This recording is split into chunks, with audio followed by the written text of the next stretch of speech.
દૂધીના મુઠિયા ખાઈને કંટાળ્યા હો તો હવે આ મુઠિયા ટ્રાય કરો. એકદમ રૂ જેવા પોચા બને છે, ખાવામાં એકદમ હેલ્ધી અને સ્વાદમાં તો ગજબના ટેસ્ટી. અને શું ઉમેરવાથી મુઠિયા એકદમ રૂ જેવા પોચા બને છે એ સિક્રેટ પણ આજે હું તમારી સાથે શેર કરીશ. તો હજી સુધી મારી ચેનલને તમે સબસ્ક્રાઈબ ન કરી હોય તો પ્લીઝ જલ્દીથી સબસ્ક્રાઈબ કરી દેજો. તો આ મુઠિયા આપણે મેથીની ભાજીમાંથી બનાવીશું, જેના માટે 2 બંચ જેટલી મેથીની ભાજી તોડી અને પલાળવા માટે મૂકી દીધી છે. ભાજીને થોડીવાર માટે પલાળવાથી એમાંનો માટી અને કચરો બધો નીચે બેસી જાય છે.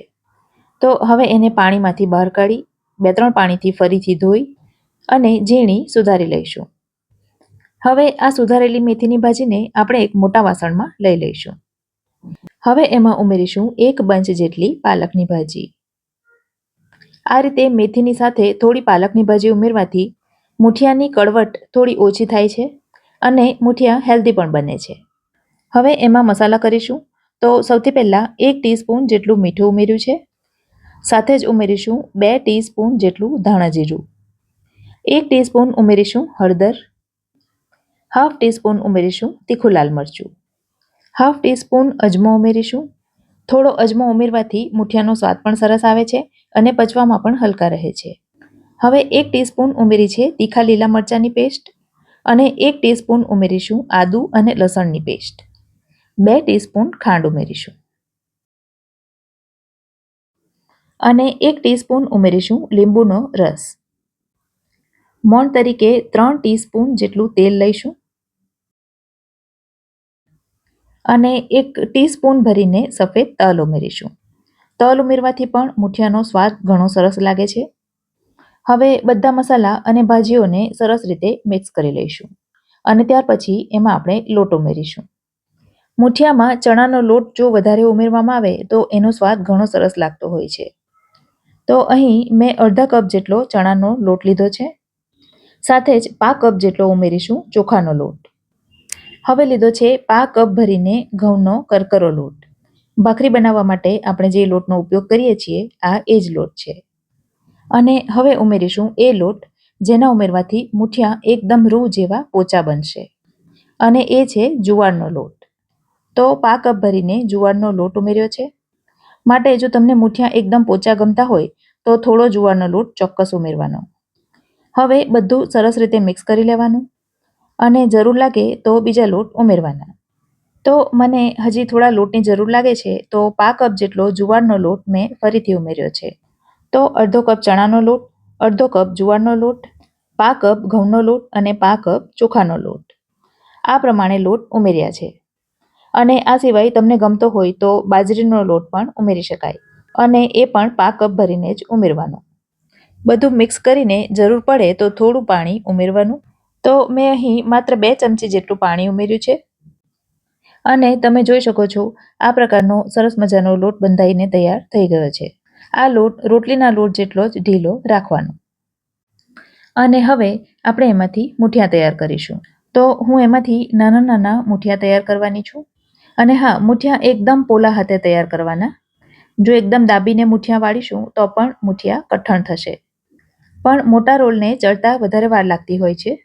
તો આ રીતે નાના મુઠિયા તૈયાર કરી એને તેલ લગાવેલી કાણાવાળી પ્લેટમાં ગોઠવી દીધા છે. આ તરફ ઢોકળિયામાં પાણી લઈ એને પણ ગરમ થવા માટે મૂકી દીધું હતું. તો એમાં મુઠિયા સાચવીને મૂકી દઈશું અને ફૂલ ફ્લેમ પર 15 થી 20 મિનિટ માટે એને થવા દઈશું. 20 મિનિટ થઈ ગઈ છે અને તમે જોઈ શકો છો મુઠિયા સરસ એવા તૈયાર થઈ ગયા દેખાય છે. થોડી વાર પછી એમાં ચપ્પુ નાખીને જોઈએ તો એ સાફ આવે છે. એનો અર્થ એ છે કે મુઠિયા સરસ ચડી ગયા છે. અને હવે મુઠિયા થોડા ઠંડા થાય ત્યાર પછી એને કટ કરીશું. જો ગરમ ગરમ મુઠિયાને કટ કરીશું તો એ તૂટી શકે છે. એક મુઠિયું હું તમને તોડીને બતાવીશ કે કેટલા સરસ અને કેટલા પોચા મુઠિયા તૈયાર થયા છે. તો હવે એને 2 અથવા 3 ભાગમાં કટ કરી લઈશું અને આ કટ કરીને તૈયાર થયેલા મુઠિયાનો સરસ મજાનો વઘાર કરીશું. તો એક કઢાઈમાં 2 થી 3 ટીસ્પૂન જેટલું તેલ લઈ લેવાનું અને તેલ ગરમ થાય એટલે એમાં 1 ટીસ્પૂન રાઈ ઉમેરીશું. મુઠિયાનો જો વઘાર તમે એકદમ સરસ કરશો ને તો જ તમને મુઠિયા ખાવાની મજા આવશે. હવે રાઈ સરસ ફૂટી જાય એટલે એમાં 5 ચમચી જેટલી હિંગ ઉમેરીશું. ત્યાર પછી 3 નંગ મોડા મરચાંને વચ્ચેથી ઊભા કટ કરી એ ઉમેર્યા છે. સાથે જ ઉમેરીશું થોડા મીઠા લીમડાના પાન અને 1 ટીસ્પૂન સફેદ તલ ઉમેરીશું. હવે આ વઘારને સરસ સાંતળી લઈશું. અને હા, વઘાર હંમેશા ધીમા તાપે કરવાનું, જેથી કંઈક બળી ન જાય. હવે એમાં બાફીને કટ કરેલા મૂઠિયા ઉમેરી દઈશું. મૂઠિયામાં આપણે પાલકની ભાજી ઉમેરી છે, જેના કારણે પણ મૂઠિયા સરસ સોફ્ટ બને છે. હવે વઘાર સાથે મૂઠિયાને સરસ રીતે મિક્સ કરી લઈશું અને એકદમ બરાબર મિક્સ થઈ જાય પછી ઢાંકણ ઢાંકીને એને થોડીવાર માટે થવા દઈશું, લગભગ 3 થી 4 મિનિટ સુધી. તો હવે આ મૂઠિયા ખાવા માટે તૈયાર છે. પણ મૂઠિયાને વધારે ચટપટા બનાવવા માટે એમાં હું 1 મોટી ચમચી ભરીને દળેલી ખાંડ ઉમેરીશ. મારા ઘરમાં આ પ્રકારના થોડા ગળ્યા મૂઠિયા પસંદ કરવામાં આવે છે, માટે હું હંમેશા ઉપરથી દળેલી ખાંડ આ રીતે ઉમેરું છું. તમને પણ જો ગળ્યા મૂઠિયા ગમતા હોય તો એકવાર જરૂર ટ્રાય કરજો. રેસીપી ગમી હોય તો વિડીયોને લાઇક કરજો અને તમારા સર્કલમાં શેર કરજો. તો ફરી મળીશું આવી જ એક નવી રેસીપી સાથે. ત્યાં સુધી મને રજા આપો. આવજો.